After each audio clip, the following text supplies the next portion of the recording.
Dear student, सभी को नमस्कार। आज की जो हमारी ई क्लास जो आपके बीच आ रही है वो प्रश्नमाला 3.3 की है। और हम शुरू करें उससे पहले आप इस लिंक को सभी विद्यार्थियों तक शेयर करें। ज़्यादा से ज़्यादा इसको सब्सक्राइब कराने के लिए अपने साथी विद्यार्थियों से कहें, जिससे कि मेरे आने वाले नोटिफिकेशन आप तक नियमित पहुंचते रहे। प्यारे विद्यार्थियों, आज का जो हमारा ई क्लास का जो कंसेप्ट होने वाला है वो आपका होने वाला प्रतिस्थापन विधि से आपको रैखिक समीकरणों को हल करना है। विधि आपके पास है प्रतिस्थापन विधि, और प्रतिस्थापन विधि वही विधि है जो कक्षा 8 कक्षा 9 के अंदर हमने हल की है। कोई 10वीं का कोई नया टॉपिक नहीं, वही जो कि कक्षा 9 के अंदर हमने पढ़ी है। और हमने बहुत सारे समीकरणों को हल किया पक्षांतरण करके, और इस तरीके से वही कहानी आज हम यहाँ पर दोहराएंगे। प्रतिस्थापन विधि का अर्थ होता है, जिस प्रकार हमने देखा होगा, आपके बचपने में आपने देखा होगा कि जब हम घर पे कोई वस्तु को तोलते हैं तो कई बार क्या होता है, हमारे पास वो होता है वाट, वो जैसे 5 किलो का है आपके पास। अब आपको 10 किलो वस्तु तोलनी है, अब कैसे तोलोगे? तो उसके लिए क्या करेंगे, हम 5 किलो के बराबर हम अनाज तोल लेंगे, या 5 किलो के बराबर हम और जो 2-4 पत्थर मिला के उसको तोल लेंगे। तो 5 किलो आपने नया वाट एक तैयार कर लिया, तो उस 5 किलो वाट की जगह आपने उस 5 किलो वाट के पास रखा तो 10 किलो बन गए। उसके हिसाब से आपने 10 किलो वस्तु को क्या कर लिया, तोल लिया।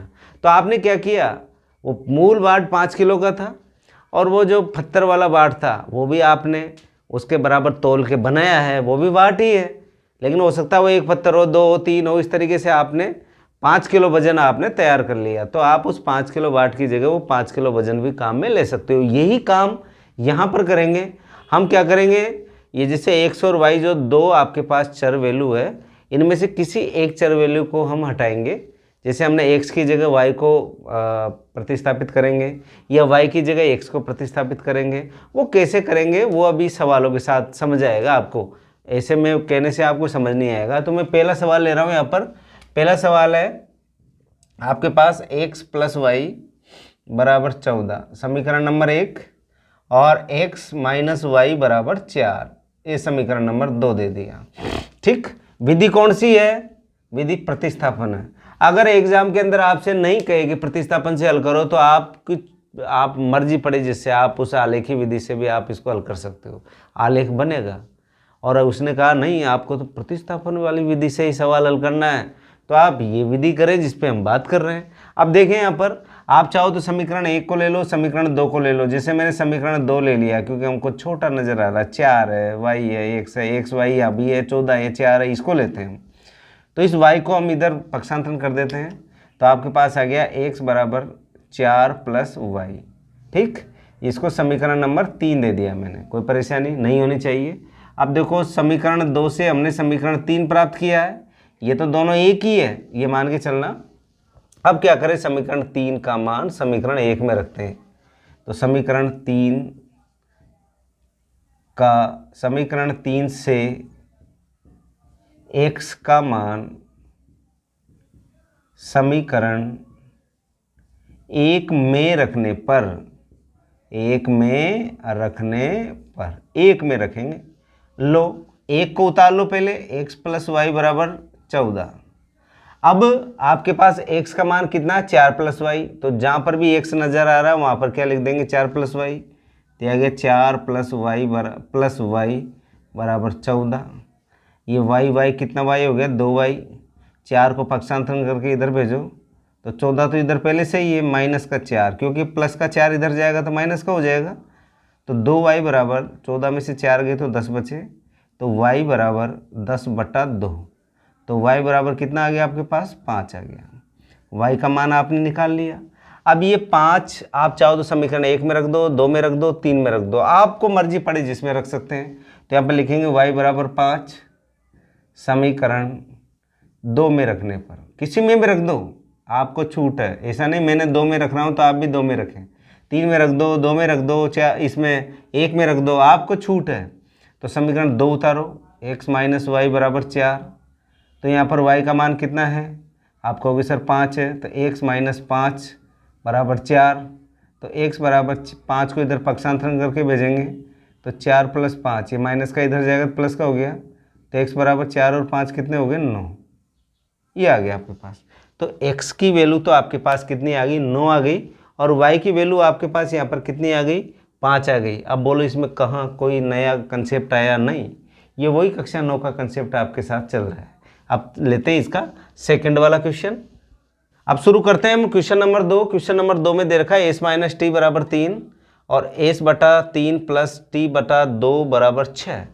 यहाँ पर आपको वहाँ पर x और y का मान निकाला था, यहाँ पर s और t का मान निकालना है। तो कोई ज़्यादा कठिन प्रॉब्लम नहीं है। हमको यहाँ पर ये देखना है कि हल्का समीकरण कौन सा है जो हमको ईजी सा नज़र आ रहा है। आप कहोगे सर पहला ही आ रहा है, पहले दूसरा नज़र आ रहा था हमें, आपके पहला नज़र आ रहा है, तो पहले को 3 नंबर का समीकरण बना लेते हैं। तो यहाँ पर मैंने लिखा s - t बराबर 3, t को इधर भेज दो पक्षांतरण करके, तो ये आ गया 3 + t। ठीक, इसको दे दिया मैंने समीकरण नंबर 3। अब समीकरण नंबर 3 से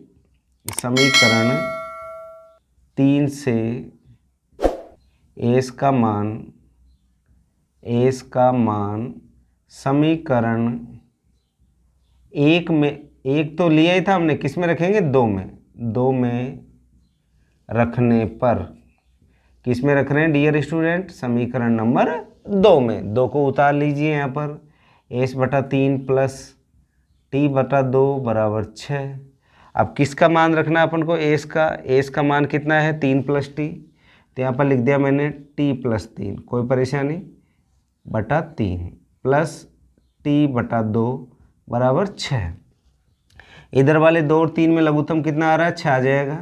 3 का भाग जब 6 में दिया तो कितनी बार गया 2 बार, तो 2 को ये t + 3 से गुणा हो जाएगा, 2 कोष्टक t + 3 प्लस 2 का भाग 6 में दिया 3 बार गया, 3 को t से गुणा किया 3t बराबर 6 बटा 1 लिख सकता हूँ। 6 चले गया 6 के पास, तो 6 को 6 से गुणा करेंगे तो कितना हो जाएगा 36, ये इधर तो हो गया 36। इधर देखो 2 को t से गुणा किया तो कितना हो गया 2t, 2 को 3 से गुणा किया 2t 6, फिर प्लस 3t और इसके साथ 3t और 2t कितना हो गया 5t बराबर ये 36। 6 चले गया उधर तो माइनस का 6। अब देखो यहाँ पर,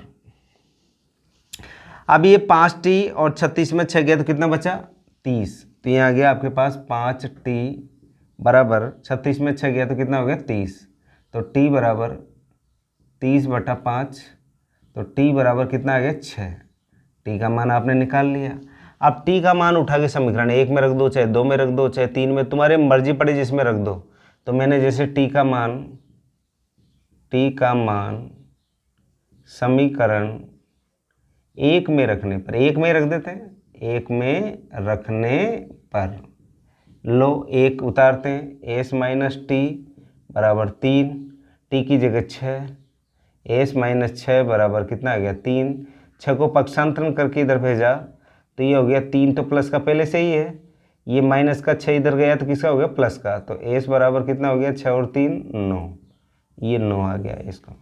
तो आपके पास t की वैल्यू तो कितनी निकल के आ गई, आप कहोगे सर t की वैल्यू हमारे पास 6 आ गई, और s की वैल्यू कितनी निकल के आ गई 9 निकल के आ गई।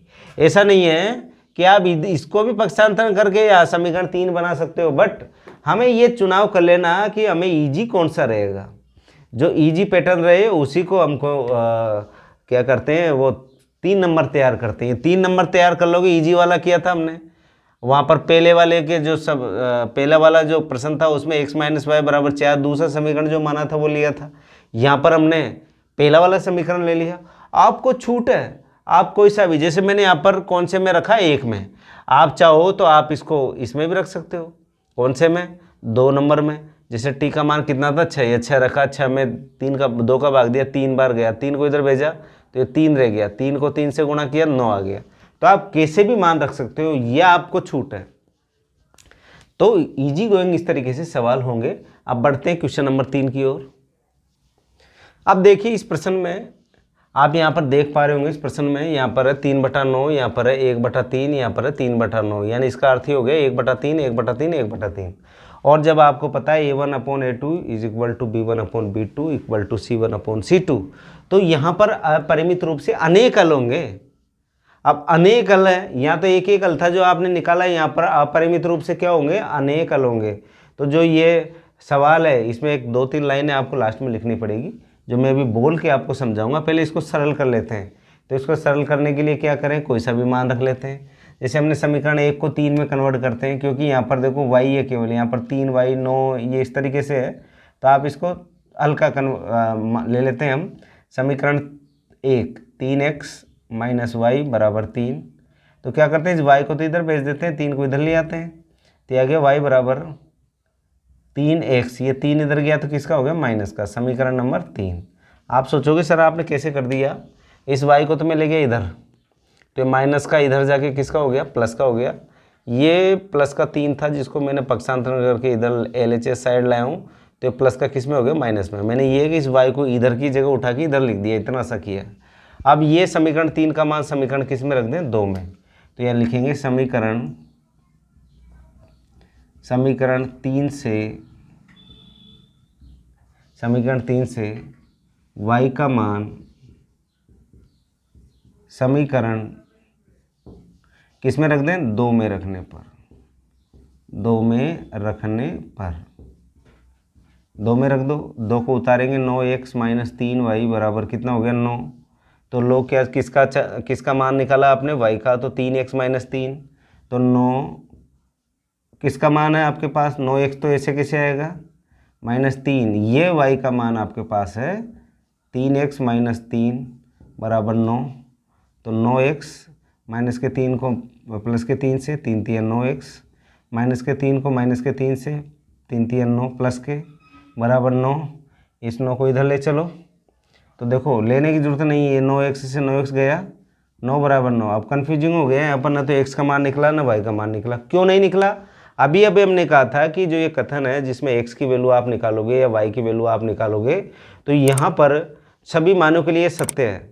सभी मानों के लिए क्या है, ये सत्य है। क्यों सत्य है, क्योंकि आपको पता है कि ये जो समीकरण है आपको मैंने बता रखा है कि a1/a2 बराबर b1/b2 बराबर c1/c2। क्यों है, ये 3/9 a1/a2, ये आ गया -1 माइनस का 3 माइनस माइनस प्लस, ये आ गया आपके पास 3/9। ठीक, 3 एकम 3, 3 3 9, 1/3, 3 एकम 3, 3 3 9, ये बराबर हो गई। बराबर होते ही मैंने कह रखा है ये वाली कंडीशन आपने प्राप्त की, इस वाली कंडीशन को क्या कहते हैं, यहाँ पर अपरिमित रूप से अनेक हल निकलेंगे। कौन से हल निकलेंगे, अनेक हल। और अनेक हल का मतलब है एक रेखा दूसरी रेखा के ऊपर क्या होती है, संपाती होती है। जब भी आप ग्राफ खींचोगे तो ये एक रेखा दूसरी रेखा के ऊपर क्या होगी, संपाती होगी। इसी स्थिति में हम कह सकते हैं कि x का कोई विशेष मान हल के रूप में प्राप्त नहीं कर सकते और y का भी कोई भी मान हम प्राप्त नहीं कर सकते, क्योंकि इसका अपरिमित रूप से क्या होते हैं, अनेक हल होते हैं। तो आप चाहो तो यहाँ पर लिख सकते हो, यहाँ पर समीकरण 1 और समीकरण 2 के, यहाँ लिख देता हूँ, समीकरण 1 व 2 के अपरिमित रूप से, ये अपरिमित रूप से अनेक हल होंगे, अनेक हल होंगे। ये आंसर है इसका, क्योंकि आपको मैंने बता दिया कि अनेक हल क्यों होंगे, क्योंकि हमने प्रश्नमाला 3.2 के अंदर हमने पढ़ा है कि a1/a2 equal b1/b2 equal c/c2। Then जो दोनों लाइनें होगी वो एक दूसरे के ऊपर क्या होगी, बिल्कुल एक दूसरे के ऊपर संपाती होगी। संपाती का मतलब दोनों रेखाएं एक दूसरे को अनेक बिंदुओं पर क्या कर रही है, स्पर्श कर रही है। तो उसमें जो मान निकलेंगे वो बहुत मान निकलेंगे, अनेक होंगे, अपरिमित रूप से अनेक हल होंगे। इसलिए आपको ये लाइन लिखनी है, यहाँ पर x और y का पर्टिकुलर आप जो मान निकालोगे तो वहाँ पर बहुत सारे मान निकलेंगे। इसलिए आप इसको समीकरण 1 और समीकरण 2 में जो अपरिमित रूप से अनेक हल होंगे, ये लाइन जरूर आपको यहाँ पर लिखनी है। अब बढ़ते हैं अगले प्रश्न की ओर। क्वेश्चन नंबर 4 में देखिए, क्वेश्चन नंबर 4 बहुत ईजी है, दशमलव में। आप चाहो तो दशमलव में हल कर दो, और आप चाहोगे नहीं सर ये दशमलव का काम हम हटाएंगे, तो आप इसको हटा सकते हो। कैसे, जैसे समीकरण 1 है, यहाँ पर दशमलव हटाएंगे तो एक ही संख्या, इसके बाद में तो 1 10 लगा दिया, फिर दशमलव हटाएंगे, ये आगे कर लेते हैं। चलो ये आप कंफ्यूज हो जाओगे नहीं।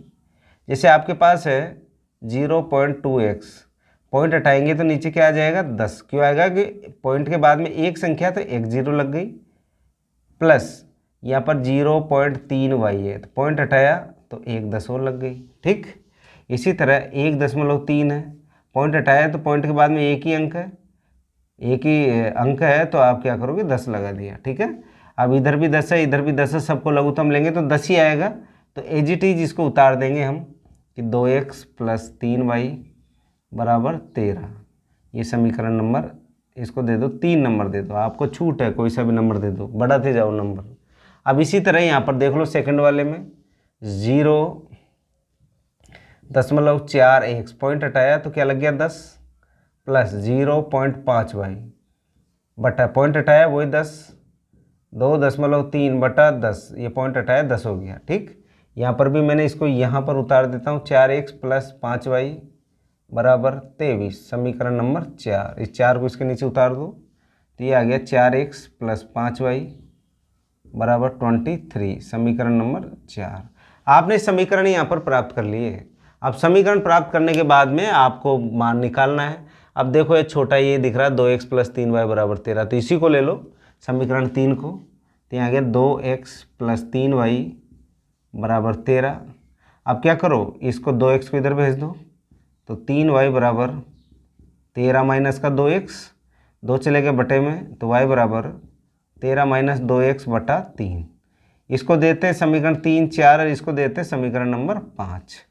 अब समीकरण 5 से y का मान चाहो तो समीकरण किस में रख दो, 4 में रख दो, चाहो समीकरण 3 में रख दो, तो आपको छूट है, आपने कौन सा लिया है, ये समीकरण 3 लिया तो 4 में रख दो। तो यहाँ पर रखते हैं अपन, देखो यह मैं मान रख रहा हूँ समीकरण 5 से y का मान समीकरण 4 में रखने पर, समीकरण 4 में रखने पर, समीकरण 4 ये रहा आपके पास, 4x + 5y बराबर 23, y की जगह ये रखना है अपन को पूरा मान, तो 4x + 5 कोष्टक 13 माइनस का 2x बटा 3 बराबर 23। अब इसको हल कर लेते हैं, कक्षा 6 में पहुंच गए, प्लस अभी देखो 13 को किससे गुणा करेंगे, 5 से गुणा करेंगे, तो 13 दूनी 26, 13 दूनी 13 54, 13 पंजे 65 माइनस का 5 दूना 10x बटा 3 बराबर 23। अब ये लघुत्तम ले लेते हैं, 3 आ गया लघुत्तम यहाँ पर, तो आगे 4 थी 12x प्लस वही 65 माइनस का 10x बराबर 23 बटा 1, 23 के पास चले गया ये, तो 12 में से ये देखो 10 गया तो कितना बचा, 2x प्लस 65 बराबर, ये अब देखो 23 इंटू कितना हो गया 3, तो 2x प्लस 65 बराबर 3 3 9 और 3 दूना 6, 65 को इधर पक्षांतरण कर दो, तो जब 65 इधर पक्षांतरण होगा तो माइनस का 65 हो गया, तो 2x बराबर आ गया, कितना बचा यहाँ पर 4 बचा, तो x बराबर कितना आ गया 4 बटा 2, तो x का मान कितना आ गया यहाँ पर 2, 2 दूना 4।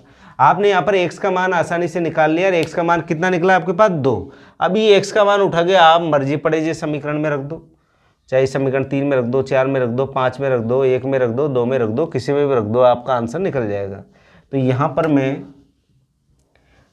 x का मान x बराबर 2 समीकरण किस में रख देता हूँ, इसमें रख दूँ 4 में, 4 में रखने पर, 4 में रखने पर ये 4 उतारो, 4x प्लस 5y बराबर 23, x का मान 2 है, 4 इंटू 2 प्लस 5y बराबर 23, 4 दूना 8 प्लस 5y बराबर 23, 8 को पक्षांतरण करो, 5y बराबर 23 माइनस 8, 5y बराबर 23 में से 8 गया तो कितना बचा 15, तो y बराबर वही 15 बटा 5, तो y बराबर 5 3 15, 3 आ गया।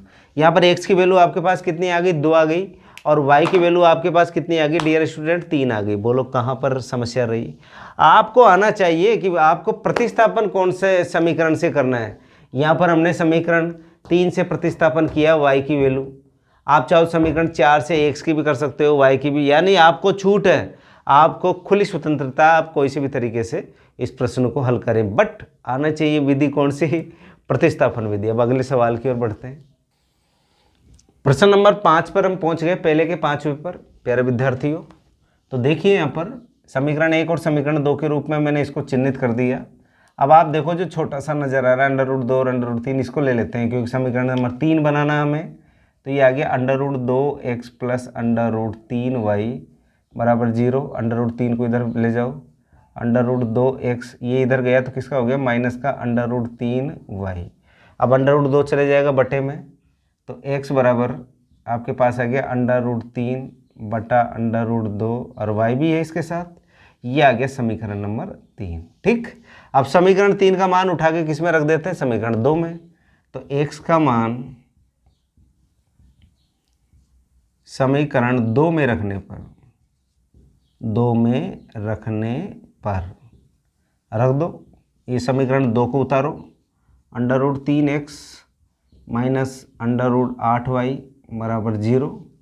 तो लो √3 या x की वैल्यू है तो ये तो ऐसे कैसे आ जाएगा, √3x माइनस किसका मान रखना है, x का। तो ये x की जगह रखना है हमको, यहाँ पर आ गया आपके पास माइनस √3y बटा √2 और फिर किसका चिन्ह आ गया यहाँ पर, आपने कौन से समीकरण में रख रहे हो, 2 में।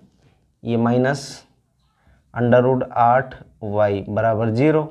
अब ये दोनों नंबर है एक जैसे, इनमें से कॉमन क्या आ रहा है, आप कहोगे सर y आ रहा है, तो y कॉमन ले लो।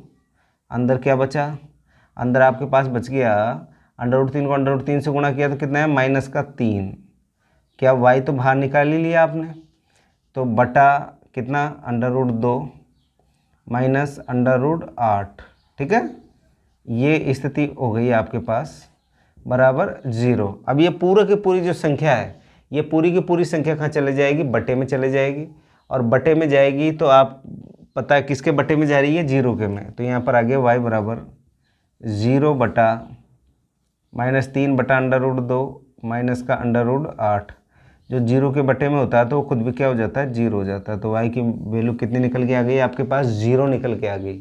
अब y की वैल्यू जैसे ही 0 निकल के आई तो आप क्या करोगे, अब आगे इस y का मान समीकरण 1 में रख दो, 2 में रख दो, 3 में रख दो, किसी में रख दें।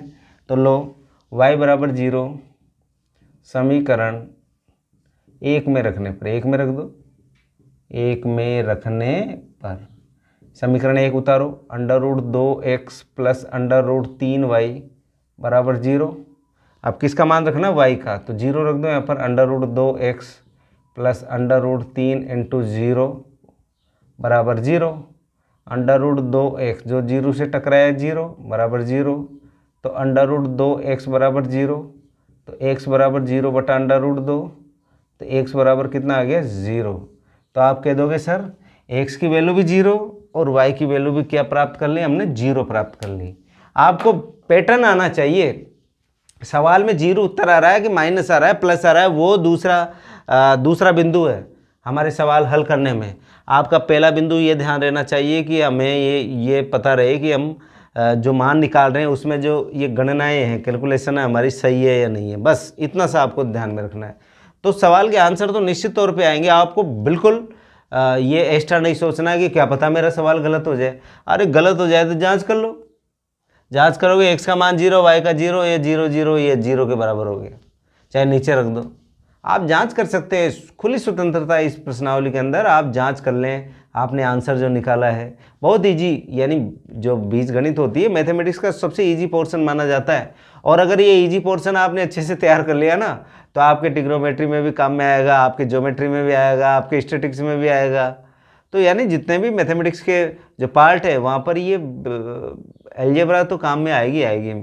तो प्यारे विद्यार्थी इसको अच्छी तरीके से तैयार करिए। अब चलते हैं इसके लास्ट सवाल पे, पहले का लास्ट। यह ये प्रश्न लिखा मैंने, इसको समीकरण 1 दिया, इसको समीकरण 2 दिया। ठीक है, अब ये बटे बटे हटा दो, बिना बटे हटाया भी कर सकते हो, लेकिन हम तो बटे हटा के करेंगे तो बहुत अच्छा रहेगा, हमारा सवाल गलत नहीं होगा। इन दोनों में लघुत्तम आया, इन दोनों में लघुत्तम ले लो आप, तो कितना आ गया, 2 और 3 का लघुत्तम 6, 2 का भाग 6 में दिया 3 बार गया, 3 को 3 से गुणा किया 9x आ गया, माइनस 3 का भाग 6 में दिया 2 बार गया, 2 को 5 से गुणा किया 5 दूना 10y आ गया, बराबर माइनस का 2। ठीक है, बटा 1 लिख सकता हूँ, 2 चलेगा ऊपर तो यहाँ पर आ गया आपके पास। ठीक है, 9x माइनस का 10y, 6 दूना 12, ये माइनस के 12, समीकरण नंबर 3 दे दो इसको। समीकरण कितना दे दिया? 3। तीसरे वाले समीकरण में आपके पास सीधा सीधा ये निकल के आ गया कि 9x minus 10y is equal to minus का 12। 12 क्यों आया? क्योंकि आपने ये 6 था, इसको 2 से गुणा कर दिया, ब्रज गुणन करके। एक की संख्या से गुणा होगा 9x माइनस 10y से, तो ऐसे कैसे आएगी? और 6 को माइनस के 2 से गुणा किया तो माइनस का 6 दूना 12 आ गया यहाँ पर। अब यहाँ पर ले लो एलसीएम, यहाँ पर भी 6 आ रहा है, 2 बार गया, 2 को x से गुणा किया तो 2x आ गया। फिर आपके पास आ गया यहाँ पर सीधा सीधा 2, 3 को y से गुणा किया तो 3y आ गया, बराबर ये 6 13/6 है, 6 से 6 कट गया सीधा सीधा, क्योंकि दोनों तरफ बराबर है। तो यहाँ पर आपके पास आ गया समीकरण 2x प्लस 3y बराबर 13, समीकरण नंबर 4। अब समीकरण 3 और समीकरण 4 आपके पास आ गए। अब दोनों समीकरणों का उपयोग करके आपको सवाल हल करना है। अब कोई से भी समीकरण को देखो, 3 नंबर वहाँ तो 3 बनाए थे, यहाँ तो अभी 1 और 2 ही चल रहा है, क्योंकि 1 2 को हमने बट्टे को 3 और 4 के रूप में बदला है। आप कोई सा भी ले लो, चाहे मैंने जैसे मैं लेता हूँ चौथा वाला, 2x प्लस 3y बराबर 13। अब 3y को इधर ट्रांसफ़र कर देते हैं पक्षांतरण, तो ये आ गया 13 माइनस का 3y, तो x बराबर 13 माइनस का 3y बटा 2। ये आपने समीकरण नंबर 1 नया प्राप्त कर लिया, समीकरण नंबर 5। अब समीकरण 5 का मान समीकरण 3 में रख दें, तो यहाँ पर रखेंगे x का मान समीकरण 3 में रखने पर, समीकरण 3 में रखने पर रखो। समीकरण 3 को उतारो पहले तो ये आ गया 9x माइनस का 10y बराबर माइनस के 12। तो 9x की जगह क्या रखेंगे? 13 माइनस 3y बटा 2 माइनस का 10y बराबर माइनस का 12। खोलो इस कोष्टक को, 13 का पहाड़ा कितनी बार बोलेंगे? 9 बार। तो 13 का पहाड़ा 9 बार बोलेंगे तो कितना आएगा? 13 का पहाड़ा 9 बार बोलेंगे तो 117 आएगा। तो यहाँ पर लिख दिया हमने 117। फिर किसका 9 का पहाड़ा 3 बार, 9 3 27 y और बटा 2 है यहाँ पर माइनस का 10y बराबर माइनस के 12। ठीक है। अब देखो यहाँ पर इस 2 को भी लघुत्तम ले लेते हैं हम, तो आगे 117 माइनस 27y, ये लघुत्तम ले ही रखा हमने 2 का। ठीक है, 2 का भाग 2 में दिया, 1 बार गया, 1 को गुणा किया तो एजिटीज आ गई ये संख्या माइनस। अब 2 का भाग 1 का भाग 2 में दिया, 2 बार गया, 10 दूना 20y बराबर माइनस के 12। ये कोष्टक खोल लो, कोई ज़रूरत नहीं कोष्टक की। अब ये 2 तो चले गए 12 में, तो 27 माइनस का ये 20 है माइनस का, तो कितना हो गया? 47। तो यहाँ पर आ गया।